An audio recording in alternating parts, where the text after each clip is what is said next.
नमस्कार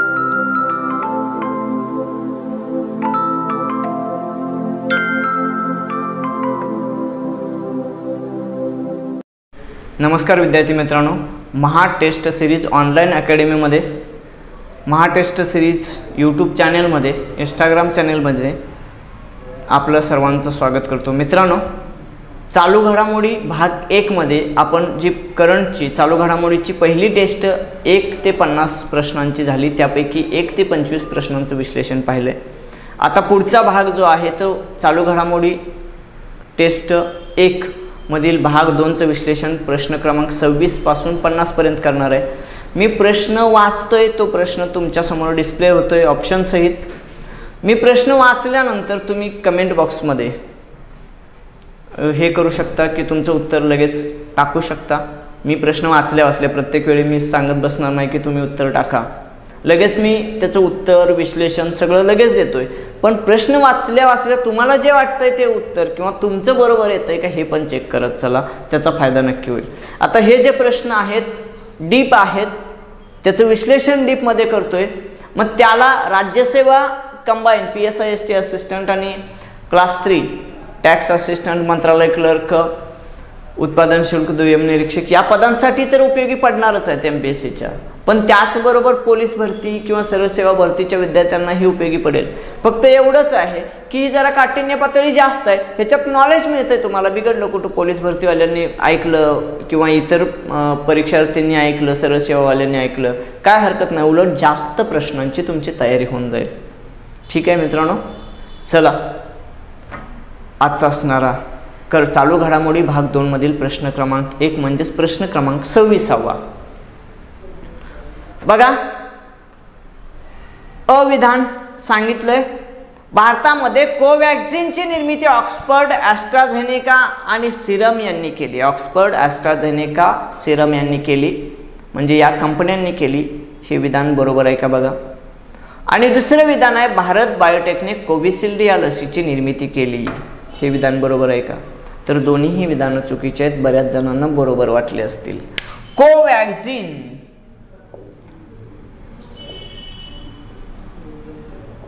आणि कोविशिल्ड याच्यामध्ये आपला घोटाळा होण्याची शक्यता आहे। कोविशिल्ड टाका, सिरम ॲस्ट्राझेनेका, मग शिल्ड मध्ये सी आहे सिरम, बस। मग राहिलं काय, भारत बायोटेक म्हणजे कोविशिल्ड आणि कोवॅक्सिनची अदलाबदल केलेली एवढंच आहे। मग हे कोण आहे? भारत बायोटेक।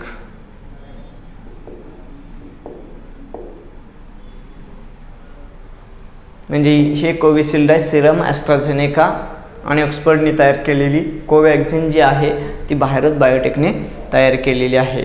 आता खाली दिले वरीलपैकी चुकीची विधाने कोणती? पर्याय क्रमांक 1 अ, दुसरं ब, तिसरं अ ब, चौथं यापैकी नाही, तर दोन्ही चुकीची होती अ ब। पर्याय क्रमांक 3 म्हणजे लक्षात ठेवा, हे जे आहे ते कोवॅक्सिन सिरमला टाकलं होतं, कोविशिल्ड भारत बायोटेकला, फक्त उलट सुलट केलं त्यामुळे उत्तर चुकली आणि ही चुकीची विधान निघाली। जर हे ज्याचं त्याला टाकलं असतं तर बरोबर विधानं होती, म्हणून 26चं उत्तर आहे पर्याय क्रमांक 3।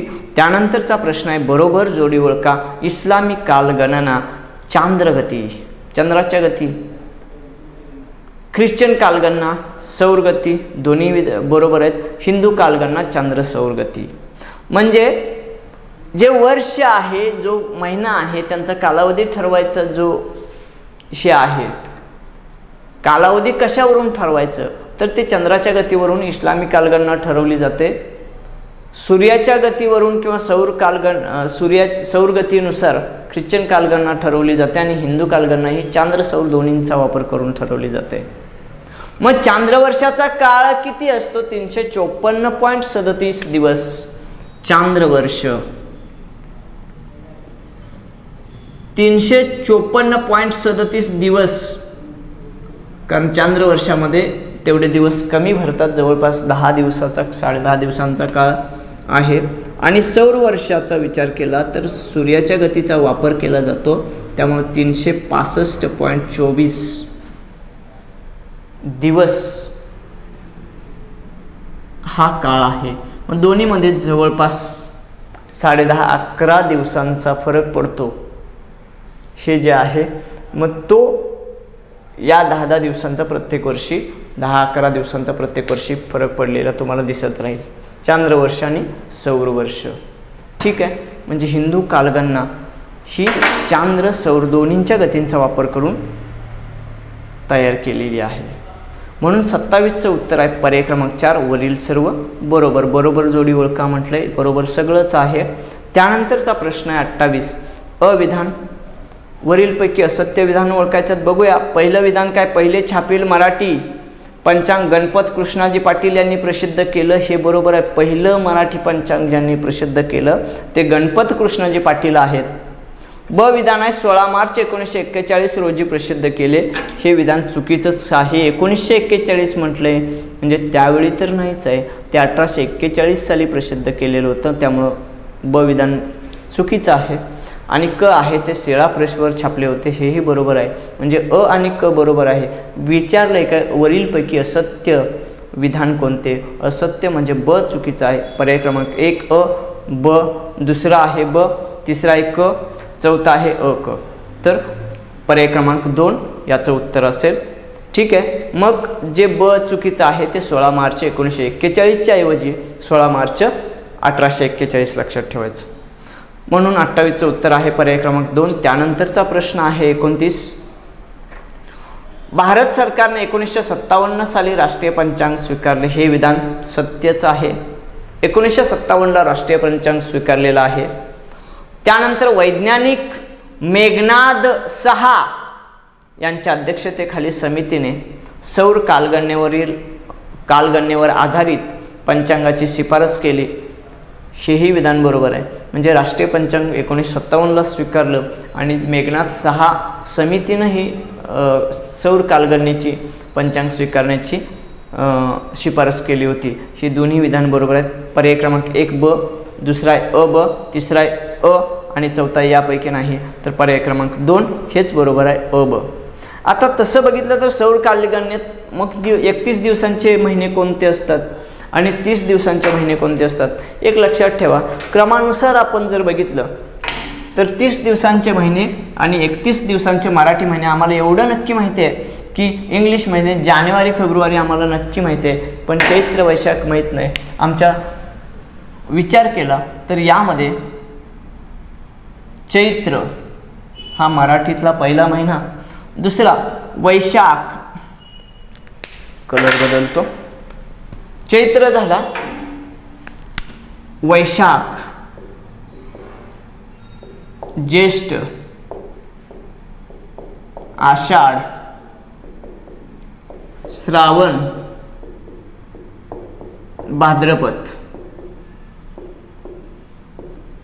हे झाले. आणि त्याच्यानंतर पुढचे लिहितो चैत्र वैशाख ज्येष्ठ आषाढ श्रावण भाद्रपद, आश्विन, कार्तिक,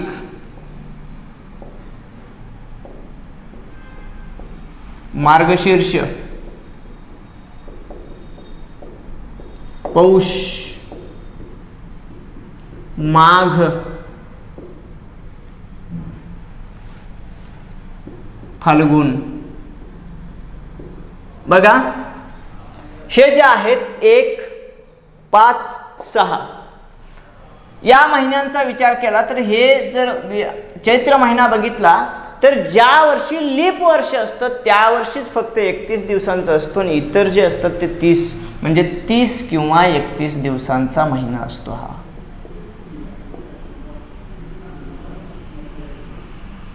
मराठी महिने हे क्रमाने लिहिलेत बरं का. हे जे आहेत हे महिने जास्त महत्वाचे आहेत. हे 31 दिवसांचे असतात, कायम 31 दिवसांचे, कसला पण असू दे, लीप असू दे, सामान्य वर्ष असू दे. आणि याचा विचार काय केला तर हे जे आहेत तर 30 दिवसांचे महिने आहेत, हे लक्षात ठेवा.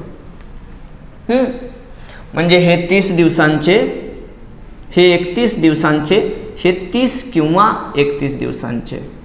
हा एकच महिना असा आहे की 30 किंवा 31 दिवसांचा असतो, हे लक्षात ठेवा. ठीक आहे. म्हणून 29चं उत्तर आहे पर्याय क्रमांक 2. त्यानंतरचा प्रश्न आहे, मराठी महिन्यांचा विचार करता कोणता महिना हा लीप वर्षात 31 दिवसांचा असतो, तसेच लीप वगळता इतर वर्षी 30 दिवसांचा असतो? पर्याय क्रमांक 1 चैत्र, दुसरा फाल्गुन, तिसरा वैशाख, चौथा श्रावण. इथंच विश्लेषण आहे. लीप वर्षी 31 दिवसांचा, इतर वर्षी 30 दिवसांचा. चैत्र हा एकमेव असा महिना आहे मराठी महिन्यातला, म्हणून 30चं उत्तर आहे पर्याय क्रमांक 1. त्यानंतरचा प्रश्न आहे, IA रेहमान यांच्याबाबत चुकीची नसलेली विधाने ओळखा. चुकीची नसलेली विधानं पाहिजेत आम्हाला.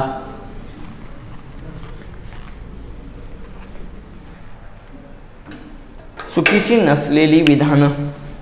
चुकीची नसलेली म्हणजे नेमकं काय?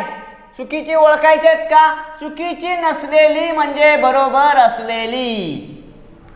टिक मारून ठेवायचं, घोटाळा करायचं नाही, येत असताना चुकायचं नाही. विधान अ आहे ते पाकिस्तानचे नागरिक होते, मात्र भारताशी सलोख्याचे संबंध प्रस्थापित करण्यासाठी प्रयत्न केले, म्हणून त्यांना भारतरत्न म्हणतात.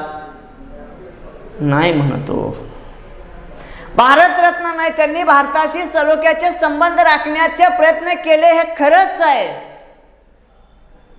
म्हणून त्यांना भारत मित्र म्हणतात. म्हणून हे विधान चुकीचं आहे. पाहिजे होतं काय? भारत मित्र, मात्र तिथं लिहिलंय काय? भारतरत्न. भारत मित्र, मित्र हा शब्द जास्त महत्त्वाचा आहे. भारतरत्न हा पुरस्कार दिला जातो आणि पाकिस्तानमध्ये असणाऱ्या खान अब्दुल गफार खान म्हणजे सरहद्द गांधी यांना भारतरत्न पुरस्कार दिलेला आहे, हेही लक्षात ठेवा. परदेशी व्यक्ती पहिली आहे की जे खान अब्दुल गफार खान यांनाच पहिल्यांदा पहिल्या परकीय व्यक्तीला भारतरत्न पुरस्कार दिलेला आणि तेही पाकिस्तानचे नागरिक होते. ठीक आहे, पहिलं चुकीचं आहे, म्हणजे आपल्याला बरोबर पाहिजे होतं. नाही आता ब सन 1989 मध्ये पाकिस्तान टाइम्स या इंग्रजी वृत्तपत्राचे ते संपादक बनले, हे नक्की बरोबर आहे. क आहे सन 2009 मध्ये त्यांना रेमंड मॅगसेस पुरस्कार मिळाला, तर हे चुकीचं आहे.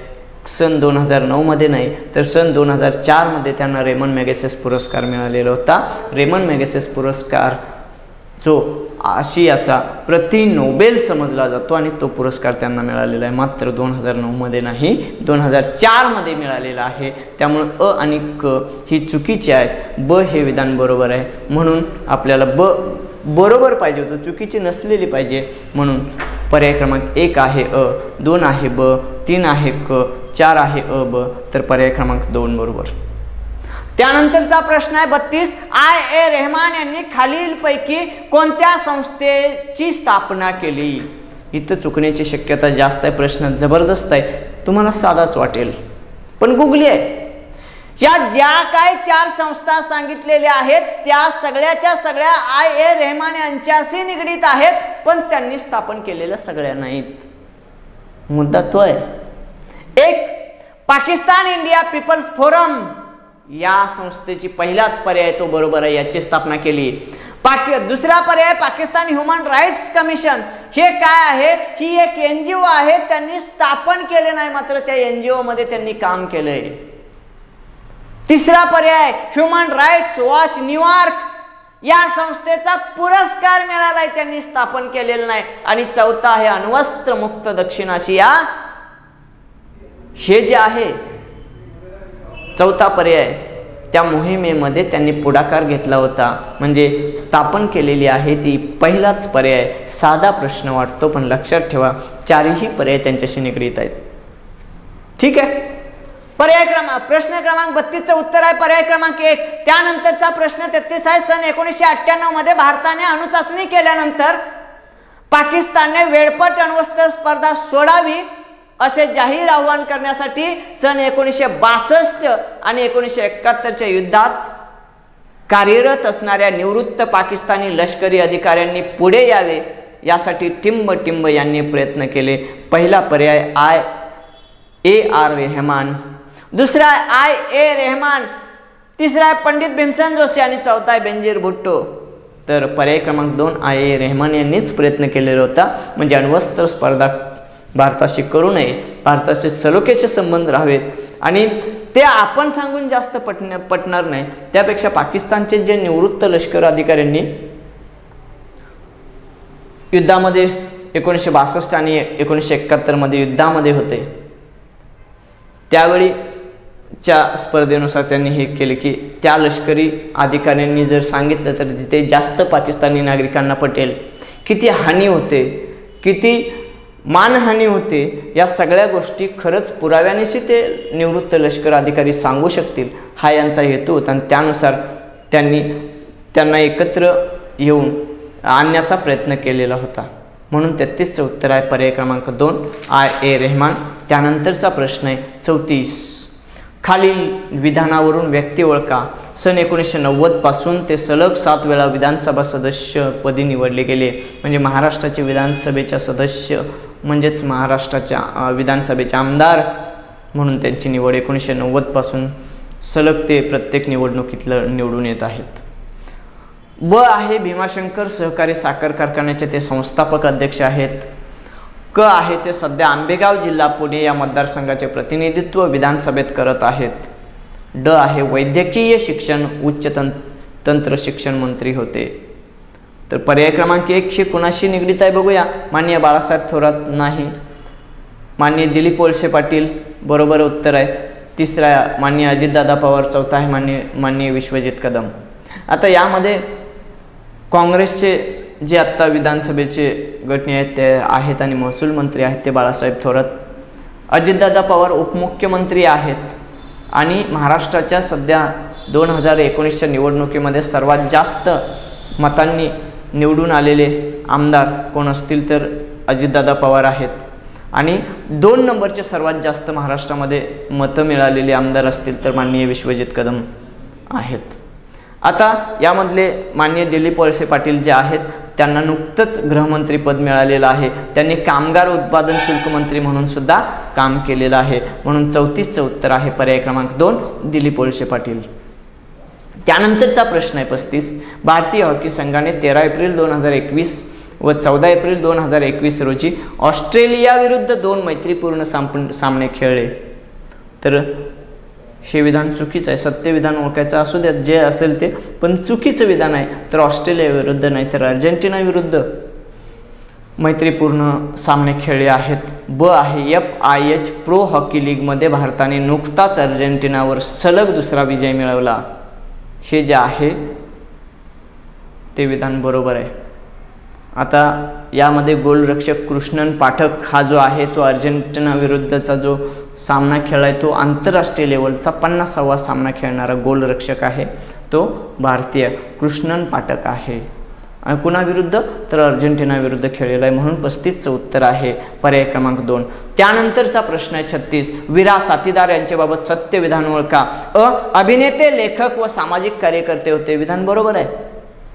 वयाच्या 71व्या वर्षी त्यांचे निधन झाले. हेही बरोबर आहे. कोर्ट या सिनेमातील भूमिका त्यांची गाजली. बरोबर आहे. मग बघूया सत्य विधान. पर्याय क्रमांक 1 अ ब, 2 ब क, 3 अ क आणि 4 वरील सर्व. याचं उत्तर आहे पर्याय क्रमांक 4 वरील सर्व. आता ते जर बघितलं तर त्यांचा अधिवास कुठं होता तर नागपूरच्या जोगीनगर झोपडपट्टीमध्ये ते लहानाचे मोठे झाले, तिथं राहत होते. आता विरा साथीदार यांनी स्वतःचं आडनाव लावलेलं नाही. त्याचं कारण असं आहे की आडनावावरून जात समजते आणि जात त्यांना मान्य नव्हती म्हणून ते आडनाव स्वतःचं लावत नव्हते. ठीक आहे. म्हणून प्रश्न क्रमांक 36चं उत्तर आहे पर्याय क्रमांक 4. त्यानंतरचा प्रश्न आहे 37. जॉन्सन लशीबाबत असत्य नसलेले विधान ओळखा. असत्य नसलेले हा मुद्दा महत्त्वाचा आहे. असत्य नसलेले म्हणजे बरोबर किंवा सत्य असलेले. आपण असत्य एवढंच वाचून उपयोग नाही, असत्य नसलेले म्हणजे बरोबर पाहिजे. मग जी विधानं आहेत ती बघू. जॉन्सन लसीबाबत असत्य नसलेली विधान ओळखा.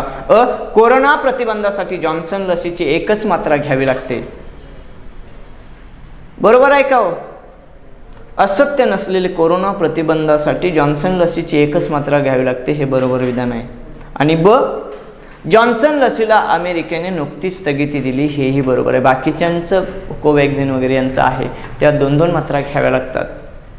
मात्र जॉन्सनचं मात्र एकच मात्रा घ्यावी लागते. आणि त्यामध्ये हे असा का प्रश्न विचारला असेल, त्याचं कारण असं आहे की अमेरिकेनं नुकतीच जॉन्सन अँड जॉन्सन लसीला स्थगिती दिली. त्याचं कारण असं आहे की ज्यांनी लस घेतली आहे अमेरिकेमध्ये अशा 6 महिलांना रक्तामध्ये गाठी झाल्याचे आढळलेलं आहे, असं अमेरिकेचं म्हणणं आहे. मग असा जर दुष्परिणाम होणार असेल तर ती लस का घ्या, लस घेऊ नये यासाठी जॉन्सन अँड जॉन्सन लसीला अमेरिकेनं स्थगिती दिली. मग त्याबाबतचं निवेदन कोणी दिलं तर अमेरिकेचे विकार नियंत्रण प्रतिबंधक केंद्र आणि अन्न व औषध प्रशासन यांनी संयुक्तपणे हे निवेदन दिलेलं आहे की 6 महिलांच्या शरीरामध्ये रक्तामध्ये गाठी निर्माण झाल्या जॉन्सन लस घेतल्यामुळं.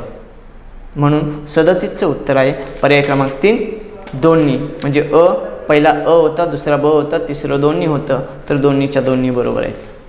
त्यानंतरचा प्रश्न आहे 38. तुकाराम शंकर कुलकर्णी यांचा जन्म डोंगरकडा जिल्हा हिंगोली येथे झाला. बरोबर आहे. ब आहे तृणांची वेदना, ग्रीष्मरेखा, अखेरच्या वळणावर हे त्यांचे कविता संग्रह होते. हे विधान थोडं चुकण्याची बऱ्याच जणांची शक्यता आहे, कारण हे सगळं त्यांचंच आहे.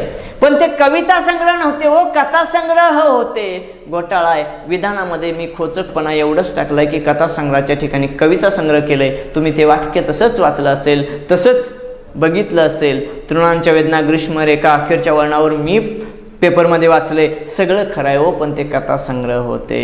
मग विधान ब चुकीचं आहे. पुढचा पर्याय क आहे औरंगाबाद येथील सरस्वती भुवन महाविद्यालयात ते प्राध्यापक होते. हे विधान बरोबर आहे. म्हणजे अ आणि क बरोबर आहेत. बघूया पर्याय क्रमांक 1 अ क सत्य. पहिलाच पर्याय बरोबर आहे. दुसरा आहे ब क सत्य, तिसरा आहे ब क असत्य, चौथा आहे असत्य. तर ह्यामधला पर्याय क्रमांक 1 बरोबर आहे. त्यानंतरचा प्रश्न 39. तुकाराम शंकर कुलकर्णी यांचा टिंबटिंब हा काव्यसंग्रह प्रसिद्ध आहे. आता पहिला आहे 1 ग्रीष्मरेखा, दुसरं अखेरच्या वळणावर, तिसरं तृणांची वेदना आणि चौथा आहे कानोसा. बाकीचे जे 3 आहेत ते कथा संग्रह आहेत. कानोसा हा मात्र त्यांचा कविता संग्रह आहे. आणि तुकाराम यांना तुष कुलकर्णी असंही म्हणतात. तर तुष यांचा कविता लेखनाचा समृद्ध काळ जो आहे तो 1952 ते 1957 या काळात त्यांच्या कविता लेखनाला जास्त बहर आलेला तो काळ आहे. म्हणून 39चं उत्तर आहे पर्याय क्रमांक 4 कानोसा. त्यानंतरचा प्रश्न आहे 40. मामीचा लॉंग फॉर्म सांगा. मामी MAMI मामी. पर्याय क्रमांक 1 Mumbai academy of moving image. पर्याय क्रमांक 2 माय ॲप्लिकेशन फॉर MI. पर्याय क्रमांक 3 मॅन अँड मार्केट इमेज. पर्याय क्रमांक 4 आहे यापैकी नाही. तर प्रश्न क्रमांक 40चं उत्तर आहे पर्याय क्रमांक 1 Mumbai academy of moving image. हा प्रश्न का विचारला असेल? लॉंग फॉर्म का विचार? लॉंग फॉर्म अलीकडे विचारतात. ISRO इस्रोचा लॉंग फॉर्म सांगा विचारलाय. मग का विचारला होता? त्यावेळी नुकतंच पदांच्या अदलाबदली झाल्या होत्या, अध्यक्षांची निवडी झाल्या होत्या. आता असं इथंच आहे मामीच्या अध्यक्षपदाची निवड झालेली आहे. मामीचे अध्यक्ष कोण आहेत? अध्यक्षपदाचा राजीनामा दिला आहे, अध्यक्ष नाही. तर दीपिका पदुकोण यांनी अध्यक्षपदाचा राजीनामा दिला आहे. म्हणून हा प्रश्न विचारलाय मामीचा लॉंग फॉर्म काय. ठीक आहे. म्हणून 40चं उत्तर आहे पर्याय क्रमांक 1. त्यानंतर 41वा प्रश्न आहे मामी या संस्थेच्या अध्यक्षपदाचा नुकताच कोणी राजीनामा दिला आणि तो राजीनामा 13 एप्रिल 2021 रोजी दिलेला आहे. पर्याय क्रमांक 1 किरण राव, दुसरा आहे दीपिका पदुकोण, तिसरा आहे राणी मुखर्जी आणि चौथा आहे आदित्य खन्ना.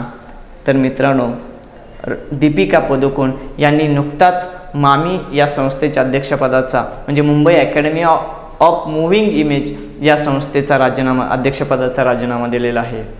मग किरण कुमार कोण आहेत? तर किरण कुमार यांच्या अगोदर ते अध्यक्ष होते आणि त्यांच्याकडून 2021 मध्ये किरण राव यांच्याकडूनच दीपिका पदुकोण यांनी अध्यक्षपद स्वीकारलेलं होतं. म्हणून 41चं उत्तर आहे पर्याय क्रमांक पर्याय क्रमांक 2.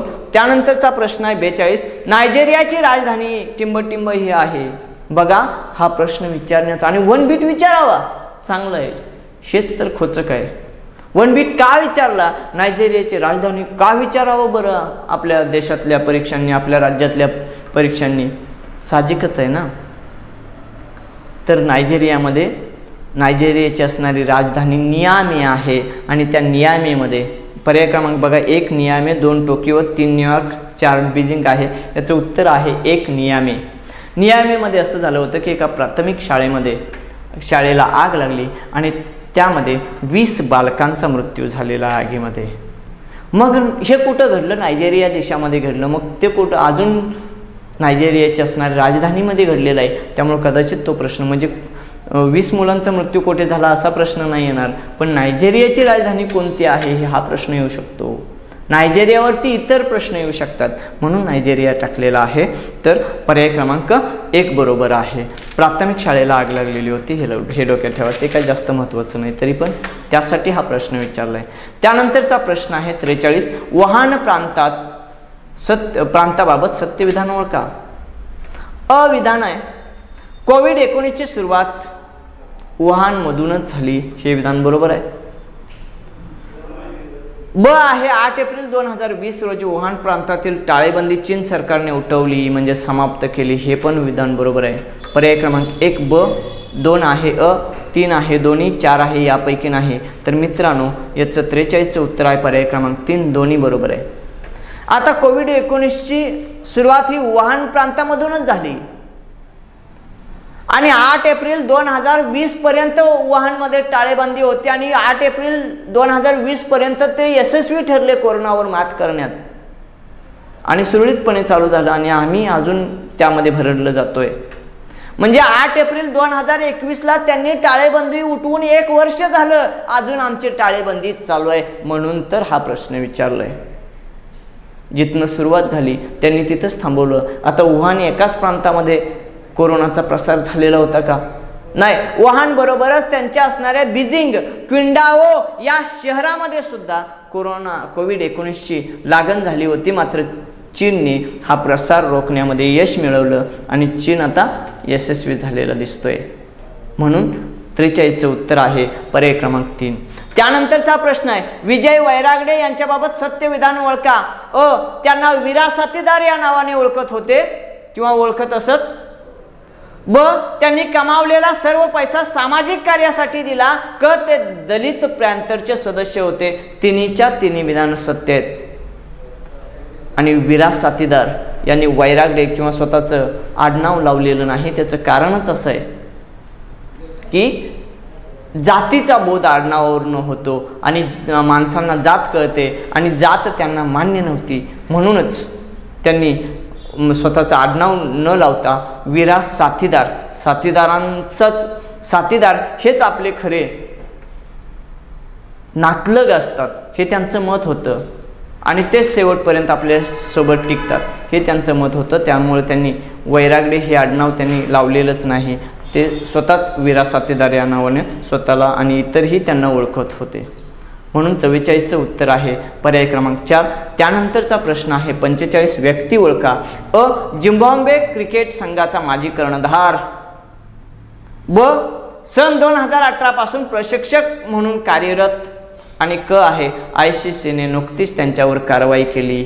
तर पर्याय क्रमांक 1 आहे हित स्ट्रिक. 2 आहे संजू सॅमसन. 3 आहे स्टीव्ह वा. 4 आहे गिलक्रिप्स. तर पर्याय क्रमांक 1 बरोबर आहे. कारण आता तो प्रश्न विचारण्याचं कारण असं आहे की त्यांनी लाचलुचपत प्रतिबंधक 5 असणाऱ्या 5 नियमांचं उल्लंघन केलेलं आहे, त्यामुळेच त्यांच्यावर कारवाई झालेली आहे. म्हणून हा प्रश्न विचारला आहे. 45चं उत्तर आहे पर्याय क्रमांक 1. त्यानंतरचा प्रश्न आहे 46. कमलाकर झेंडे यांना कोणत्या टोपण नावाने ओळखले जाते? तर कमलाकर झेंडे यांचं नुकतंच निधन झालेलं आहे, म्हणून हा प्रश्न विचारलेला आहे. पर्याय क्रमांक 1 आहे सायकलपट्टू. 2 आहे घाटांचा राजा. 3 आहे 1 व 2 आणि 4 आहे यापैकी नाही. तर दोन्हीही टोपण नावानं ओळखलं जात होतं कारण ते सायकलपट्टू होते, सायकल प्रशिक्षक होते. त्यानंतर घाटातून ते जास्त टेक्निकनं सायकल चालवत होते.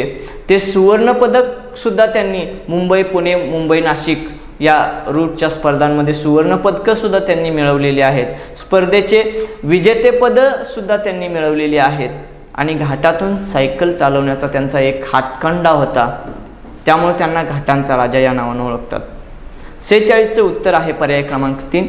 त्यानंतरचा प्रश्न आहे 47. कमलाकर झेंडे यांच्याबाबत बिनचूक विधान ओळखा. बिनचूक म्हणजे चुकीचं नसणारं म्हणजेच बरोबर आपल्याला उत्तर पाहिजे आहे. कमलाकर झेंडे पर्याय क्रमांक 1 आहे. वयाच्या 68व्या वर्षी त्यांचं निधन झालं, बरोबर आहे. 1980, 1981, 1982 या सलग 3 वर्षी मुंबई पुणे सायकल शर्यतीचे विजेतेपद पटकावले, तेही बरोबर आहे, किंवा विजेते ठरले, तेही बरोबर आहे. 3रं आहे. त्रिवेंद्रम येथील राष्ट्रीय स्पर्धेत सुवर्णपदक पटकावले, तेही बरोबर आहे. तर म्हणून 4था पर्याय आहे वरील सर्व पर्याय क्रमांक 4. त्यानंतरचा प्रश्न आहे सन 1996 ते 2005 या कालावधीत महाराष्ट्र शासनाच्या वतीने पुणे येथील क्रीडा प्रबोधिनीमध्ये सायकलिंग प्रशिक्षक कोण होते.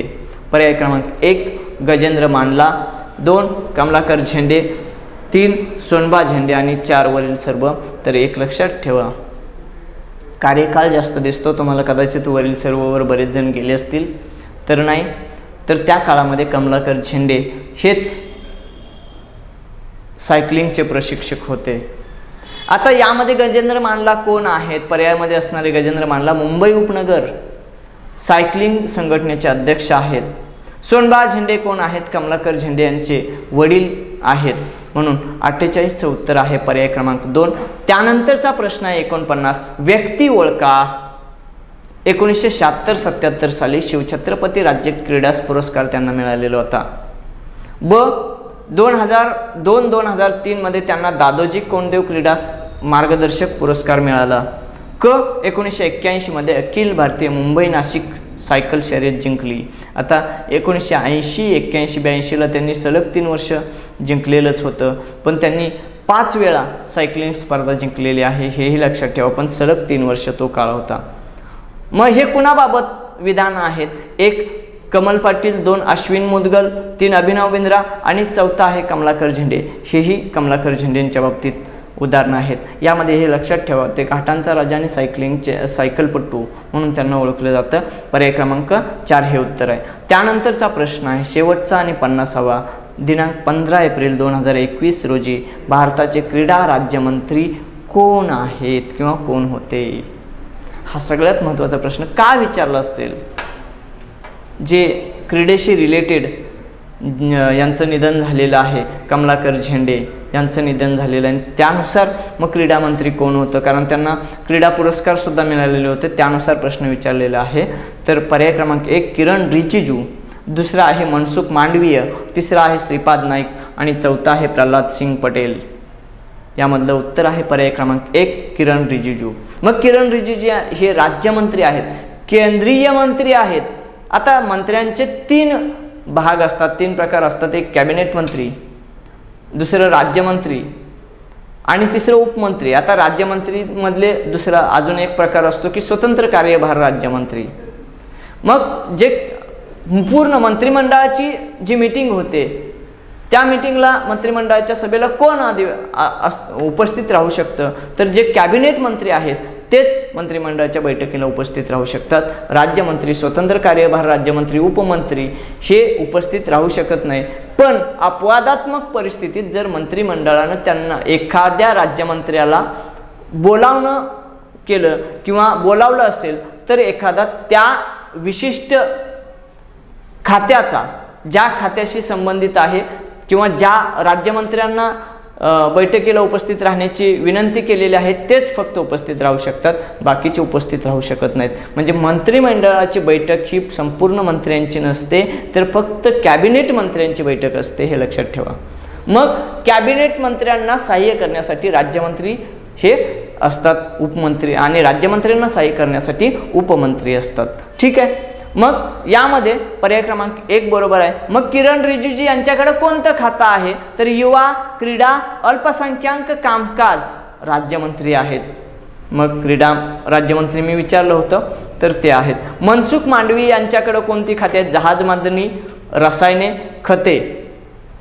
श्रीपाद नाईक यांच्याकडे कोणती खाती आहेत? आयुर्वेद, योग, नॅचरोपॅथी, संरक्षण सिद्ध, होमिओपॅथी आणि संरक्षण ही जी खाती आहेत, म्हणजेच आयुष मंत्रालय राज्यमंत्री आहेत ते श्रीपाद नाईक आहेत. आणि प्रल्हाद सिंह पटेल हे सांस्कृतिक पर्यटन राज्यमंत्री आहेत.